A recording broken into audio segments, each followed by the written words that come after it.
ఓం సాయిరామ్. సాయి భక్తులందరికీ నమస్కారం అండి. సాయిబాబా దయ వల్ల ప్రతి ఒక్కరి కుటుంబం ఎక్కడున్నా కూడా సుఖంగా, సంతోషంగా ఎప్పుడు కూడా అష్టైశ్వర్యాలతో, ఆయురారోగ్యాలతో ఆనందంగా ఉండాలని చెప్పి సాయి తరపున నేను కూడా కోరుకుంటూ ఇంకా ఈరోజు వీడియోని స్టార్ట్ చేస్తున్నాను. ఈరోజు వీడియోలో సాయి పిలుపు ద్వారా మనకు వచ్చినటువంటి సందేశం ఏంటంటే, తల్లి నిన్ను హెచ్చరిస్తున్నాను. డబ్బు కోసం మాత్రమే నీ చుట్టూ తిరుగుతున్న కొన్ని దుష్ట శక్తులు ఇవి అన్నమాట. నాపై నమ్మకంతో ఒక్కసారి విను అని మనకు బాబాగారు ఈ సందేశం ద్వారా మనతో కొన్ని విషయాలు చెప్పాలనుకుంటున్నారనమాట. బాబాగారు ఈ విధంగా ఎందుకు చెప్తున్నారు అని మనం సాయి మాటల్లోనే తెలుసుకుందాం. వీడియో స్టార్ట్ చేసే ముందు ఒక చిన్న రిక్వెస్ట్ అండి. ఈ సందేశం కనుక మీ అందరికీ నచ్చినట్లయితే వీడియోకైతే ఒక చిన్న లైక్ అయితే ఇవ్వండి ఫ్రెండ్స్. ఇంకా కొత్తగా మన ఛానల్ని ఎవరైనా చూస్తుంటే కనుక సబ్స్క్రైబ్ చేసుకోండి. అమ్మా, నీవు ప్రతి విషయంలోనూ ఆందోళన చెందుతూ నీ వారందరినీ ఇబ్బంది పెడుతున్నావు. ఎవరో వచ్చి ఏదో అన్నారని ఆ విషయం మనసులో పెట్టుకొని అదే ఆలోచన పదే పదే చేస్తుండడం మంచిది కాదు కదా. జాగ్రత్తగా ఆలోచించు. నీ యొక్క కుటుంబం వృద్ధిలోకి వస్తుందని భయంతో కొందరు నీ ఎదురుగా ఎంతో ప్రేమ ఉన్నట్టు నటిస్తూ నీ ఎదుగుదల ఆపాలని ప్రయత్నం చేస్తారు. నువ్వు చాలా త్వరగా ఆ మాటలకు ప్రభావితం చెందుతున్నావు.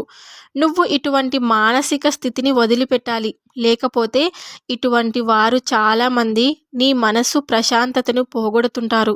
నీవు ఎంతో ఆలోచించి ఏదైనా నిర్ణయం తీసుకుంటావు కదా. మరి ఎవరో వచ్చి ఏదో చెప్పగానే ఎందుకు వెంటనే నువ్వు చేసింది తప్పు అని వెనక్కు తగ్గుతున్నావు చెప్పు. వాళ్ళు కేవలం నువ్వు బాగుపడుతున్నావు కాబట్టి అలా కాకుండా నువ్వు ఎప్పుడెప్పుడు బాధపడాలి. నీ మనస్తత్వాన్ని వాళ్ళు గమనించి నిన్ను బాధ పెట్టడానికి వాళ్ళు ఎప్పుడు కూడా ప్రయత్నం చేస్తూనే ఉంటారని నువ్వు గుర్తుపెట్టుకో. నువ్వు బాగుపడకుండా ఉండడమే వాళ్ళకు కావాలి. అలా అయితేనే వాళ్ళు చాలా సంతోషపడతారు. నువ్వు డబ్బు పరంగా కానీ నీ కుటుంబం ఆర్థిక పరంగా ఉండడం నీ ఎదుగుదలను చూసి ఓర్వలేక నీ చుట్టూ ఒక దుష్ట శక్తుల్లా ప్రవర్తిస్తూ ఉన్నారు. కానీ నువ్వు ఏమీ బాధపడకు. ఆ దుష్ట గ్రహాలన్నిటినీ నేను తొలగించేస్తాను. ఎందుకంటే నువ్వు చాలా మంచిదానివి, చాలా గుణవంతురాలివి, చాలా అమాయకురాలివి. ఇతరులను తేలికగా నమ్మి మోసపోవడమే నీలో ఉన్న లోపం. నేను నిన్ను ఎప్పుడూ హెచ్చరిస్తూ ఉంటాను కదా, జాగ్రత్తగా ఉండమని. నువ్వు ఆలోచించి నిర్ణయం తీసుకునడం వల్ల నీకు అంత సజావుగానే సాగుతుంది. నీకు నీ కళ్ళ ముందు కనపడుతుంది కదా. అయినా సరే ఎదుటివారు నీ యొక్క ఎదుగుదల ఆపడానికి వేసే తంత్రాలను గమనించకుండా వారు నీ మీద ప్రేమతోనే చెప్తున్నారనుకొని ఎంతో చక్కగా సాగుతున్న నీ ప్రణాళికలన్నీ ఆపేస్తావు. ఇటువంటివి అసలు చేయకు. నీకు అసలు మంచిది కాదు. నీకు ఎంతో తెలివితేటలు ఉన్నాయి కదా. ఏదైనా చక్కగా చేసుకునే సమర్థత ఉంది. కానీ నీలో ఉన్న చిన్న లోపం ఎదుటివారిని గుడ్డిగా నమ్మడం. ఆ నమ్మకం నిన్ను ఎంతో దెబ్బ చేసేలా చేస్తుంది. కనుక నువ్వు జాగ్రత్తగా ఉండు. జాగ్రత్తగా ఆలోచించు. నీ కోసమని జాగ్రత్తగా నేను చెప్తూ ఉంటాను కదా. నీ కోసమని, నీ భర్త కోసమని, నీ బిడ్డల కోసము అని మీరు ఎంతో చక్కగా జాగ్రత్తగా ఆలోచించుకొని ఒక నిర్ణయం అయితే తీసుకుంటున్నారు కదా. కానీ ఎదుటివారు వచ్చి దీనివల్ల లాభం లేదు అని చెప్తున్నారు. మీ మీద ప్రేమతోనే చెప్తున్నారు కదా అని అనేసరికి వెంటనే వారి మాట నమ్మి నీకు వచ్చిన మంచి స్థానాన్ని తీసుకొచ్చే అవకాశాలన్నీ మీరు వదులుకుంటున్నావు. ఇటువంటి పని ఎప్పటికీ చేయకు తల్లి. నీవు నన్ను ఎంతో నమ్మకంగా పూజిస్తావు, నన్ను నమ్ముతావు. అటువంటప్పుడు నీకు ఎటువంటి ఆపద ఏదైనా వస్తే నేను వదిలివేయను కదా. నీకు మంచిదైనా ఏదైనా సరే నేను నిన్ను ప్రోత్సహిస్తాను. నీకు ఏదైనా ఆపద వస్తే నేను కాపాడతాను, నీకు తెలియచేస్తాను. ఎవరి మాట నమ్మి మీ భవిష్యత్ పాడు చేసుకోకు. అలాగే నీ వాళ్ళ భవిష్యత్తుని కూడా పాడు చేయకు. జాగ్రత్తగా ఆలోచించి చక్కగా నిర్ణయం తీసుకొని నీవు నీ ఆ తెలివితేటలు, ఆలోచన జ్ఞానం పెరగాలని నా ఆశీస్సులు నీకు అందిస్తున్నాను. నువ్వు ఎన్నో మంచి కార్యాలు చేస్తున్నావు. దాని వలన ఎందరికో మంచి జరుగుతుంది. అది నిజమే. కానీ నీలో ఉన్న ఈ అతి మంచితనం నీకు హాని కూడా చేస్తుంది. నీవు ఎవరికైనా ఏదైనా చేయాలనుకున్నప్పుడు ముందుగా ప్రచారం చేసుకోవద్దు. నేను ఆ పని చేస్తున్నాను, నేను ఈ పని చేయబోతున్నానని ముందుగా చెప్పడం వలన నీకు నరదిష్టి కలిగి నువ్వు అనుకున్నదంతా చేయలేకపోతున్నావు. నిజమే కదా? అలాగే ఆ మాట కూడా ఇవ్వొద్దు. మాట ఇచ్చి తప్పితే అది పెద్ద పాపమే కదా! నువ్వు చేసిన పుణ్య కార్యాలన్నీ ఈ పాపంలో కలిసిపోతున్నాయి. నువ్వు మనస్సులో కూడా తొందరపడి ఇలా చేస్తాను, అలా చేస్తానని చెప్పి అనుకోవద్దు. నీది చేసే మనసే, పెట్టే చెయ్యే. అలాగే మాట కూడా ఇవ్వకు. మాట ఇచ్చి తప్పితే అది పెద్ద పాపమవుతుంది. నేను నీకు చెప్పాలనుకున్న సూచన ఇదే. ఏది కూడా మనస్సులో తొందరగా ఇలా చేస్తాను, వారికి ఇలా సాయం చేశాను అని చెప్పకూడదు. ఇలాంటి మాటలు కూడా నువ్వు అనుకోకూడదు. నువ్వు చేయవలసిన రోజు వస్తే తప్పేమీ ఉండదు కదా! సహాయం చేస్తే ఎవరు వద్దని అయితే అనరు కదా! అలా కాకుండా నేను నీకు ఇలా చేసి పెడతానని చెప్పి మాటిచ్చి చేయకపోతే నువ్వు ఎంత మంచి వాడివైనా సరే ఆ ఒక్క రోజులోనే నువ్వు చెడ్డవాడైపోతున్నావు. నీ మీద నమ్మకం పోగొట్టుకొని నీ దగ్గర సహాయం పొందిన వారే నిన్ను నలుగురిలో చులకన చేస్తారు. కావున నువ్వు చేయాలనుకున్నది ఏదైనా ఉంటే మౌనంగానే ఉండు. ఆ సమయం వచ్చిన తర్వాత నీకు అన్నీ సమకూరిన తర్వాత చెయ్యి. అందువల్ల నువ్వు ఎటువంటి నేరం పడవు. నువ్వు కూడా ఆలోచించు. నువ్వు ఎన్ని మంచి పనులు చేసినా ఒక్క పని నువ్వు చేయలేకపోయావంటే వెంటనే వారి ముందు నువ్వు నేరస్తుడిగా నిలబడతావు కదా! ఎందుకంటే మానవ బుద్ధే అన్నది ఇలానే ఉంటుంది. ఎవరైనా తొందరగా నమ్మేస్తుంది. అంతే తొందరగా వదిలిపెట్టేస్తుంది కూడా. అది కాలం యొక్క మహిమే కానీ ఇంకేమీ కాదు. కనుక నీవు నేను చెప్పినది జాగ్రత్తగా పాటించు. నీ ప్రతి సేవా కార్యక్రమంలోనూ నేను నీకు తోడుగా ఉంటాను.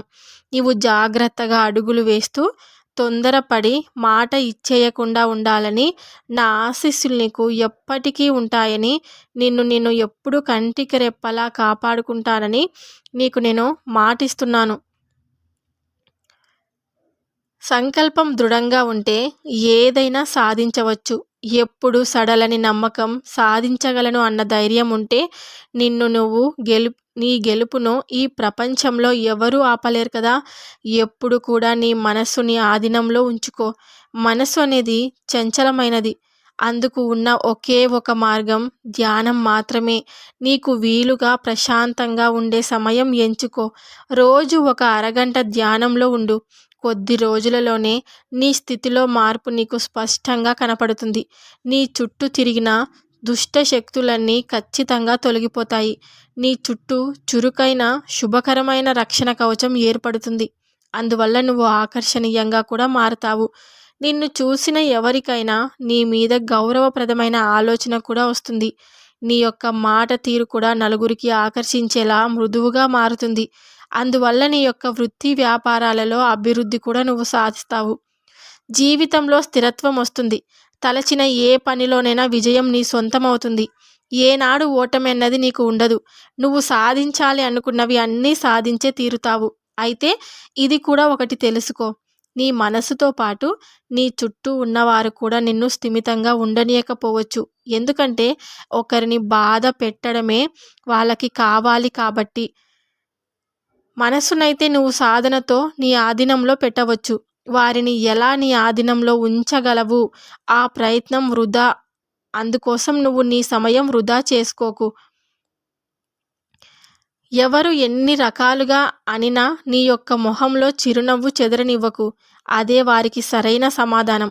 ఈ రకమైన పద్ధతిలో నువ్వు చేసే ప్రయాణం నిన్ను విజయ తీరాలకు చేరుస్తుంది. అది కూడా ఎటువంటి ఆటంకాలు లేని ప్రయాణం అవుతుంది. ఈ విధమైన రీతిలో నువ్వు నడుస్తూ నువ్వు అనుకున్న లక్ష్యాలన్నీ అందుకోవాలని నా ఆశీస్సులు నీకు అందిస్తున్నాను. నేను చెప్పిన ప్రతి మాట నిన్ను హెచ్చరిస్తూనే చెప్తుంటాను. నువ్వు బాగుపడాలనే కదా! నీపై నాకు ఎటువంటి కోపం లేదు. నువ్వు బాగుపడటమే నాకు కావాలి. కానీ నీ అతి మంచితనం వలన నిన్ను నమ్ముకున్న వారందరూ కూడా నిన్ను మోసం చేస్తున్నారు. నువ్వు ఎవరినైతే సరే తేలికగా నమ్ముతున్నావో వాళ్ళ చేతుల్లోనే నువ్వు మోసపోతున్నావు. జాగ్రత్తగా ఉండమని నిన్ను హెచ్చరిస్తున్నాను. ఎందుకంటే నువ్వు బాగుపడుతుండడం, నీ ఎదుగుదలను చూడడం చూసి వాళ్ళు నిన్ను ఓర్వలేకపోతున్నారు. నిన్ను ఎలాగైనా అణిచివేయాలని, తొక్కివేయాలని ప్రయత్నం చేస్తున్నారు. జాగ్రత్తగా ఉండు. జాగ్రత్తగా మసులుకో. నీ చుట్టూ తిరుగుతున్న దుష్ట శక్తులన్నిటిని నువ్వు గ్రహించు. నీ చుట్టూ ఏదైతే సంఘటనలు జరుగుతున్నాయో అవన్నీ నిన్ను అవమానపరచడానికే జరుగుతున్నాయని నువ్వు గ్రహించి జాగ్రత్తగా మసులుకొని వారికి సరైన రీతిలో నడుచుకోవడానికి నేను వాళ్ళకు కొన్ని ప్రణాళికలు, వాళ్ళు బాగుపడటానికి కొన్ని ప్రణాళికలను కూడా నేను ఏర్పాటు చేశాను. వాళ్ళను ఎలా సరైన దారిలో నడిపించాలనేది నేను ఎప్పటికీ ప్రయత్నం చేస్తూనే ఉంటాను. కానీ నువ్వు మాత్రం నేను చెప్పిన ప్రతి మాట గుర్తుపెట్టుకొని జాగ్రత్తగా మసులుకో. నీ జీవితానికి ఎటువంటి లోటు ఉండదు. ఈరోజు బాబాగారు చెప్పినటువంటి సందేశం మీ అందరికీ నచ్చిందని అనుకుంటున్నానండి. సందేశం కనుక మీకు నచ్చినట్లయితే మరికొంతమందికి షేర్ చేయడానికైతే ప్రయత్నం చేయండి. ఇంకా వీడియోకైతే ఒక లైక్ అయితే చేయండి ఫ్రెండ్స్. ఇంకా కొత్తగా మన ఛానల్ని ఎవరైనా చూస్తుంటే కనుక సబ్స్క్రైబ్ చేసుకోండి. సాయంత్రం వచ్చే బాబాగారి పిలుపు ద్వారా వచ్చే సందేశంతో మళ్ళీ కలుద్దాం. అంతవరకు బాబాగారి ఆశీస్సులు ప్రతి ఒక్కరి కుటుంబం పైన ఉండాలని చెప్పి మనస్ఫూర్తిగా కోరుకుంటున్నాను. సర్వేజన సుఖినో భవంతు. జై సాయిరామ్.